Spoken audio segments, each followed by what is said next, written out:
This was in before the budget deal was made, and that's Gallup came out with its numbers on Congress for the year. And America's job approval rating for their elected lawmakers averaged 14% for 2013. That's the lowest number ever since 1974, since Gallup has been doing this. 14%. I'd like to know who those 14% are that approve. But I guess between family members and close friends, that maybe makes up 14%. I don't know. But anyway, let's see. The highest point was 56%. Wow. And that was in 2001. In 2001, the average that year was 56%. That's pretty high. So anyway, that's where we are. This Congress, I guess, is not doing anything, doesn't care much about that, unless they're just proud of the fact that everybody doesn't like them. They don't have to worry about anything anymore.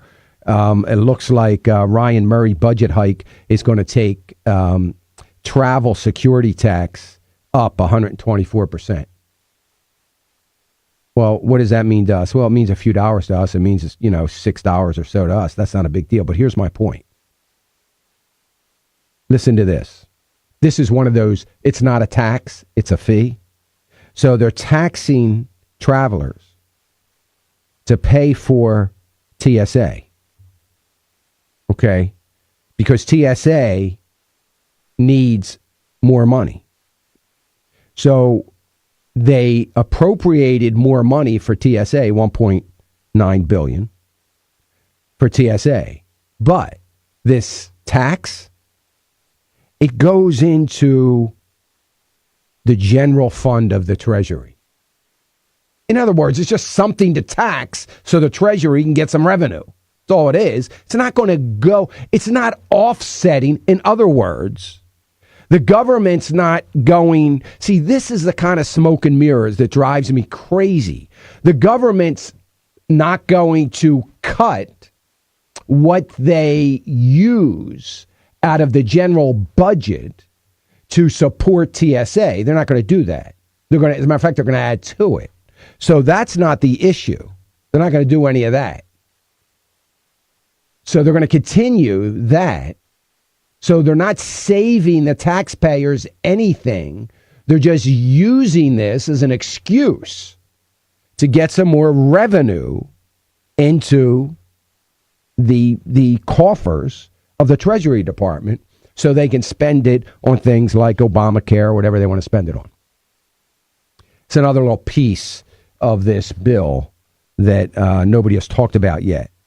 I mean, it's just incredible.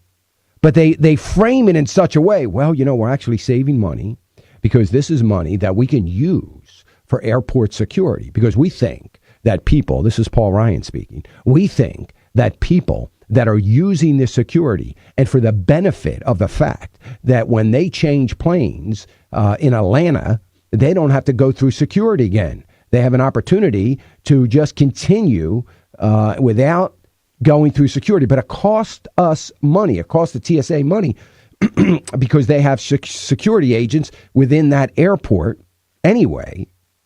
But we're saving people because of us keeping security agents in that airport. We're saving people from needing to go through security again. I mean, it makes absolutely no sense. It's comical when you hear the argument.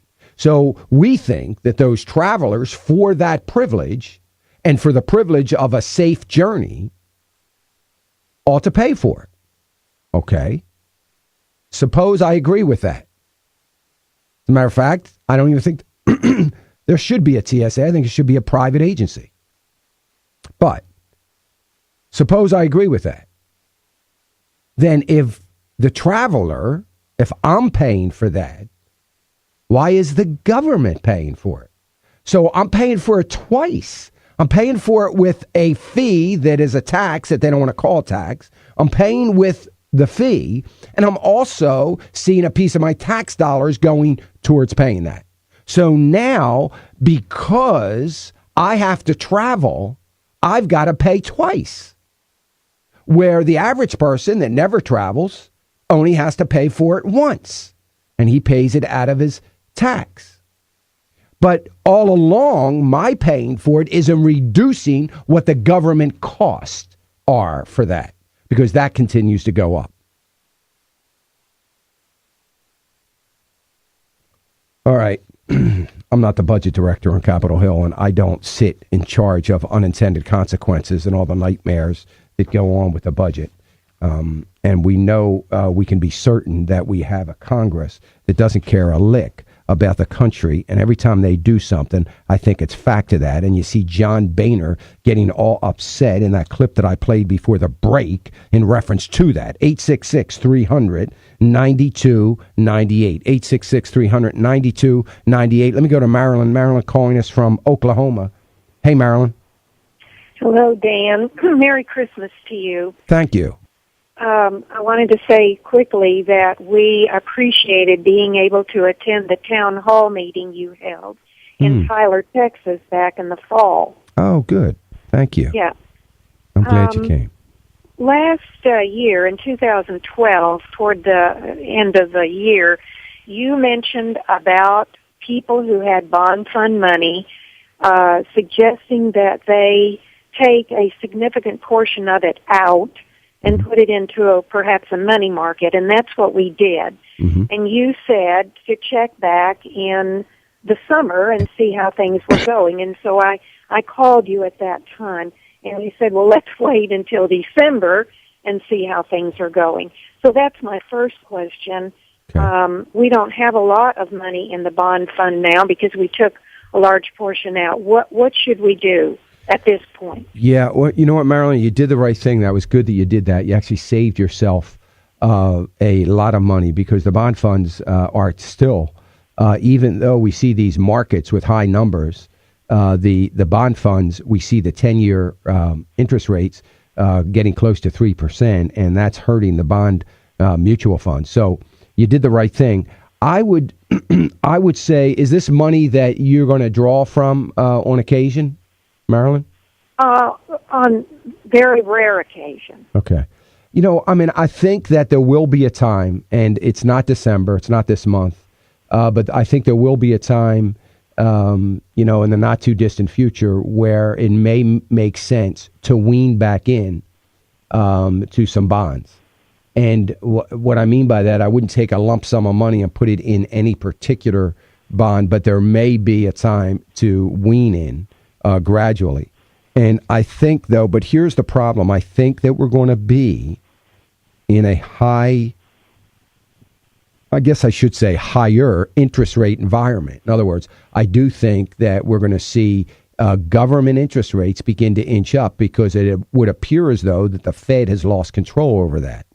And if that's the case, that is going to continue to drive those bond yields, the older bond yields, down.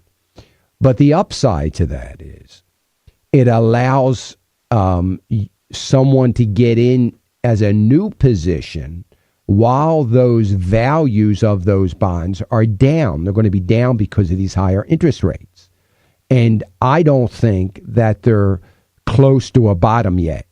So I think they may be if we start seeing the interest rate continue. I said many months ago that I believe the 10-year could easily be 3% by the end of this year, and we're sure close to that. We may see it yet by the end of the month here.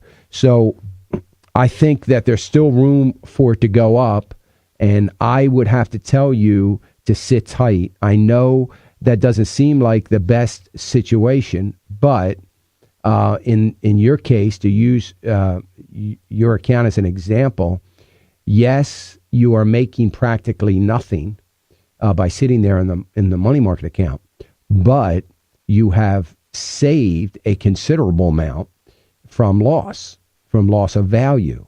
So there is something to be said for that. So I would just sit a little bit longer. I think middle of first quarter next year, probably the time to start weaning back in. It may even be sooner. I want to see what happens at the end of the year. So I would sit tight, Marilyn, and check back with me. So check back with you in the spring or the summer? No, I would say early. I would say February, mid-February. Oh, okay. All right. We are with Vanguard, and my husband and I are older, and we don't buy, sell. We just leave things as they are unless there's some reason to change something. Good. Well, I think that's smart. Well, it is for us because we wouldn't know what to do. Also, I wanted to ask quickly, I have a small IRA, and I thought I remembered you saying something about changing an IRA, rolling it over to something else, but I don't remember what it was exactly you said, if I did get that right. Well, probably what I said, Marilyn, I was talking, one of the things that I try to encourage people to do as they get well into their retirement is to consider, are you taking minimum required distribution out of that? Yeah. Okay. Yeah. Uh-huh. Well, one of the things that I would try to encourage you to do to take more than that and get it out of the IRA altogether. In other words, move it so you would take the money out. Yes, you have to pay tax on it, but take the money out and move it over into your savings account because you don't want to leave that money sit. It's perfectly okay if it goes to a spouse, but you never want to get caught with it in your estate. And I would rather see you draw a little more out than you need or than your minimum required distribution, pay the tax on it, pay that tax. You're paying at a lower tax rate because I believe our taxes are going to go up. I would rather see you do that and pay the taxes and get it all out. So I would get on a program by which every year or every month or whatever you want to do that you're drawing money out, not because you need the money. You're going to move that over into savings, but I would get it out of there altogether. At the rate that it's being distributed to me, it would probably take a lot of years. So I'm not sure how much money should I be taking out to get rid of it in a certain period of time? Does that make sense? Yeah. I would say that you should take out the maximum you can without pushing you in a higher tax bracket. So how much do you think that your income is at the end of the year? Your earned income, nothing or... Earned income? Yes. We don't earn anything. Okay. We're both retired. So your IRA is going to be considered that. So you're going to have to pay... considered income? Yes. Okay. Yes. So that's what you pay tax on. So you may be able to take $30,000 out, $35,000 without you being in any kind of a higher tax bracket. If you know what I mean. Yes. So I don't know if that's, and so I would take out as much as you can without getting pushed into a 25% tax bracket. Right. Well, it's only about $13,000. Oh, well then I would take it all out. Okay. I'll tell you what you should do, Marilyn. You should take half of it now, this month. Take the other half in January. Oh, really? Okay. Yep. All right. One last question. One of our investments is with MFS. We've had it for 15 or 20 years. We never do anything. Should we just leave it as it is? We don't take money out of it or anything? Well, it depends on which MFS fund it is, but yeah, I mean, if you have it that long, you probably have a considerable amount of gain in a small cost basis, so I would be okay with leaving it. Okay. All right. Merry Christmas to you, Dan. Thank you, Marilyn. I appreciate it. Thank you. Merry Christmas to you. 866-300-9298, 866-300-9298. Let me go to Suzanne. Suzanne calling us from Louisiana. Hey, Suzanne. Hey, Miss Cecilia. Thank you for your program. My husband and I listen to it every morning. Sure. I'll make this quick because I know you have other callers. I'm 64. My husband and I have an IRA account, a little over $100,000 that I got when I worked for a company for 30 years. When I retired, I put it in. It's just a regular IRA account. Mm-hmm. I got a letter from the credit union, like I do every year. It's time to renew into whatever I want to put it in, 12 months or 3 years. And I'm just shocked. There's just, I won't be getting anything. I'm a little nervous. I won't be getting anything. the interest rates, that's what I'm talking about, are Yeah. nothing. And, Yeah. and I'm not sure what to do. I know I need to be safe. Yeah. How old are you, Suzanne? 64. And are you gonna just are you contributing any money to it? Do you have another IRA or anything like that? No, just this one. It's just been sitting there since I retired 8 years ago. I do work part-time for insurance. Yeah. And my husband's still self-employed, but we don't touch this at all. Yeah, I wouldn't do what you don't want to do is don't let it roll over into another CD. Right.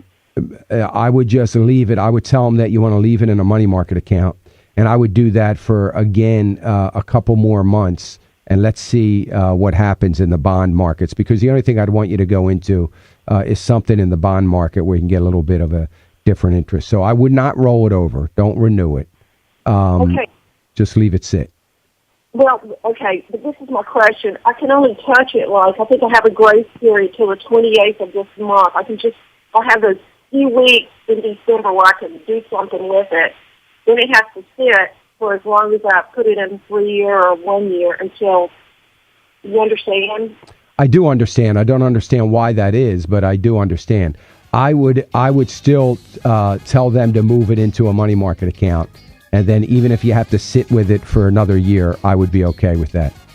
Okay, well, I did make an appointment with a financial advisor at the bank next week, so just take it out of the traditional IRA, put it in a money market IRA. Is that what you're saying? No, but I'll tell you what I was saying right after this break. I got to run. 866-300-9298.